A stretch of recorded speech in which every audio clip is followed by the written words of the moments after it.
Grabe ang init! Suwak na magtampisaw kaya tara na sa South Cotabato. Mabighani sa ganda ng waterfalls na di lang isa, di lang dalawa, kung hindi 7 talon na matatagpuan sa Lake Cebu. Ito nga raw madalas dayuhin ng mga turista pag nasa lugar. Perfect mag-chillin'-chillin'. At kung may pagka-adventurous, bakit hindi magpaagos sa tubig sa pamamagitan ng water tubing? O di kaya mag-ala superhero sa kanilang zipline. Mae-enjoy mo na ang preskong hangin, may bonus pang breathtaking view. Mula South Cotabato, magpalamig naman tayo sa Manabo Abra.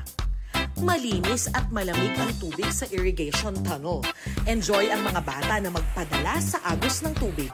Mayroon ding malawak na swimming pool. Swak na swak ang lugar sa bonding moments at wala ritong entrance fee.